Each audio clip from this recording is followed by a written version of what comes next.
Hey everybody, this is Blake here, and welcome to my review of Kick-Ass 2. Now, does anybody remember the trailers for the first Kick-Ass? One thing that always stood out to me about that film's marketing campaign is you had one trailer which really emphasized the more comedic elements. It seemed almost like part spoof movie and then part like raunchy comedy, and to me it seemed like it was trying too hard to be funny. But then they showed another trailer which was more action oriented. They were just showcasing, Big Daddy and Hit Girl kicking ass and kick ass, even though the movie was named after him. Just seemed almost like a side thought in those trailers. So it really made me think the film was going to suck because none of it looked particularly good to me. But I saw it anyway, and you know what? It ended up being one of my favorite movies of its year. I can't even really explain why it worked, other than I loved all of the characters. I thought Kick-Ass made for a very sympathetic protagonist. I thought, Big Daddy and Hit Girl, they were both very compelling. Their interactions were very charming. And I like the fact that even though they were supposed to be the good guys, they were very morally ambiguous because of it. Because, they'd be killing all sorts of people in these horrific ways. Then you had the villains, I can't think of, there's Chris something, and then his dad was played by Mark Strong. They're obviously the villains, but at the same time, they also have moments that make them very charming and enjoyable to watch. And the different contrast between the two sides, I thought, just made for a very compelling movie, and it balanced comedy, drama, and action so well. So I was really looking forward to a Kick-Ass 2, and in fact, so much so that I went ahead and checked out. I didn't actually read the comics, but I read quite a bit about them, and some of the things that they changed for the first one, I almost kind of wish they went ahead and did. Like, for example, in the Kick-Ass comic for the first one, Big Daddy is not really a cop. He made all that shit up. He was just a comic book fan like Kick-Ass. I thought that would have made an interesting twist in the movie. And it almost seemed like they were building up to that with the way Big Daddy was sort of describing his backstory, how it was all done kind of like in comic book animations. And then I read about the Kick-Ass 2 comic, and I immediately knew this would not translate very well into film. It took the story into too dark territory. There's a gang rape. Red Mist, who now calls himself the motherfucker, kills kids. Just too cynical, too bleak, and that would have totally destroyed the tone. But then I also heard that they were going to tone that stuff down for this movie, so my expectations went up quite a bit. And I thought the trailer did a much better job at capturing the tone of what I presumed it would be, because the trailer also really seemed to balance drama, comedy, and action pretty well, whereas the first trailers, for the first movie I mean, they did not. So I went into this movie, even though the reviews were pretty bad, I was hoping that it would be a worthy sequel, and I am pissed off. This movie is just kind of a train wreck. Actually, it is really a train wreck. I was going to do a written review of it because I'll do written reviews of even bad movies. In fact, I'd say this is at least better than the last real bad one I saw, El Gringo. But I felt like I didn't hate this movie enough. It's not what I'd call a horrible, horrible film. It has at least good elements to it, and I thought, some parts really did click. But at the same time, I cannot do a review of this without sounding so negative, and that just kind of shows how flimsy this movie is when you really think about it. I don't even know where to begin. There's so much I could hate about this movie. Alright, first off, let's talk about the story. The whole thing is Kick-Ass, he gets bored, so he wants to get back into the costume, and so he gets Hit Girl to train him. Okay. First problem with this is I thought Kick-Ass was very unsympathetic as a character. I thought the first one did that character so much better because, one of the things that really made him, for me, was when he's defending some dude against these other guys, and they are saying, what's wrong with you? And he says, 2 or 3 guys are beating up on a single person while everybody stands around and watches, and you wonder what's wrong with me. That scene alone made me care for that character. Here, though, he's just kind of a selfish douchebag who you get the impression that he's only being Kick-Ass for the thrill of it. Honestly, his character arc reminded me way too much of Shia LaBeouf's character arc in Transformers 3, where it's just he wants to be involved for the wrong reasons. And the movie never, I felt, called him out on it. And then, of course, as the character develops, though, Whereas the first Kick-Ass could be argued as, and pardon my pretentious word use here, such as using the word pretentious, it could be argued as a deconstruction of the comic book film. This one is just very conventional. Everything that happens is what you'd see happen in any other comic book movie, except there's a lot more vulgarity to it. So that was really disappointing. But then you also see the story is just problematic because even though Kick-Ass isn't as likable, at least his story is kind of engaging. Hit Girl, she's forced to retire because she promises her foster father, now played by Morris Chestnut, that she won't be Hit Girl anymore. So he has to find this group of superheroes led by Jim Carrey, and that plot I thought was pretty compelling. Still nowhere near as good as anything from the first film, but it's still enjoyable to watch. Jim Carrey, I thought he did really good in this movie. I could actually buy him as an action lead just from this film alone.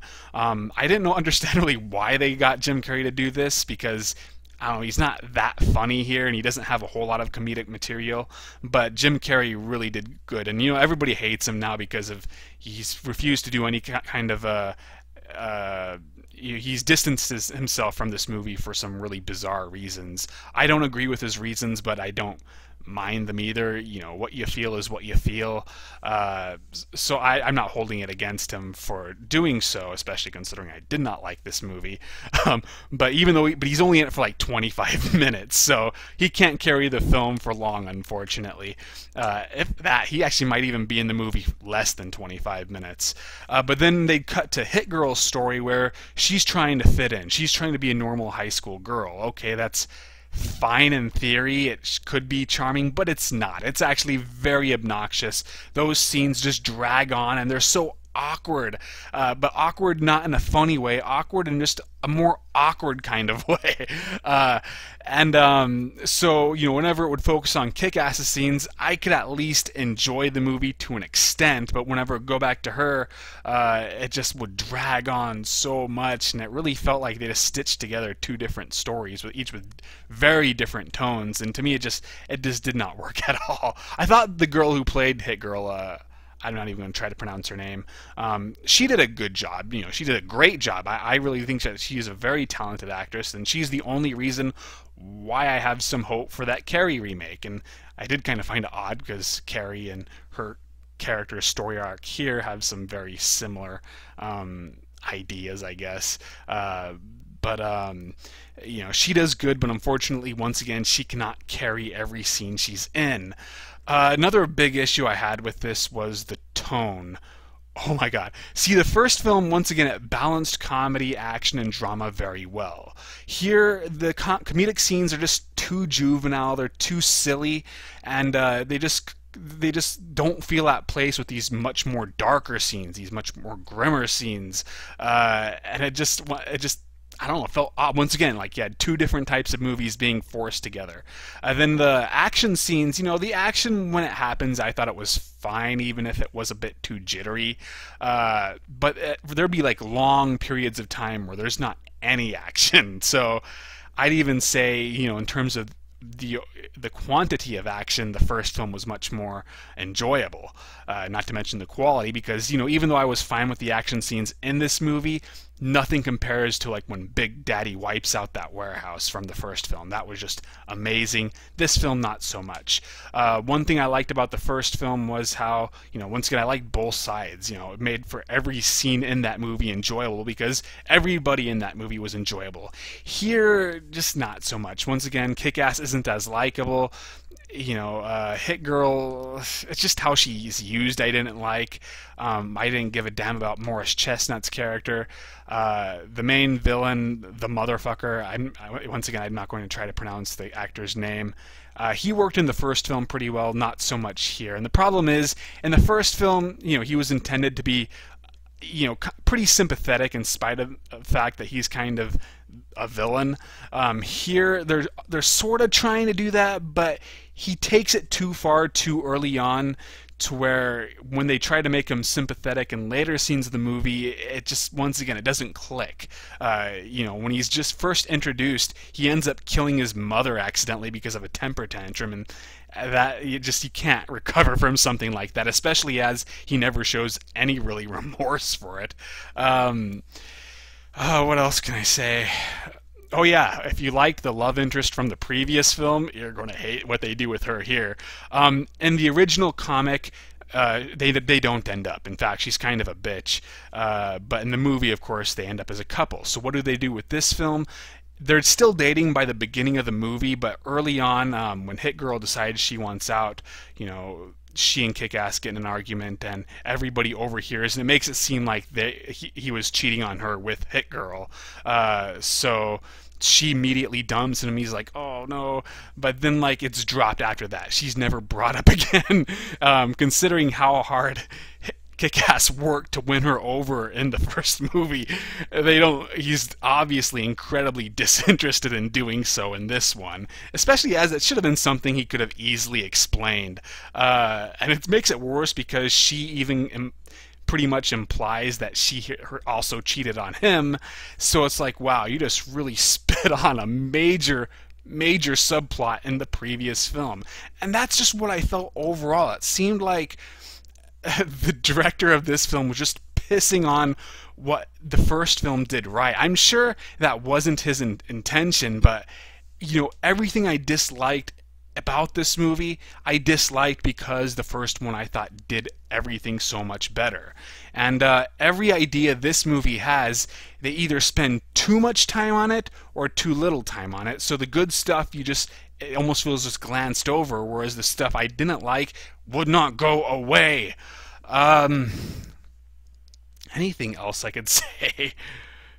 I guess not. If you liked the first one a lot, I'd personally just wait till DVD. Certain people, like myself, everybody could have told me that this movie was going to suck, and I would have saw it in the theaters anyway, just because I liked the first one. And I can't say this is it's still better than the last Die Hard movie I saw.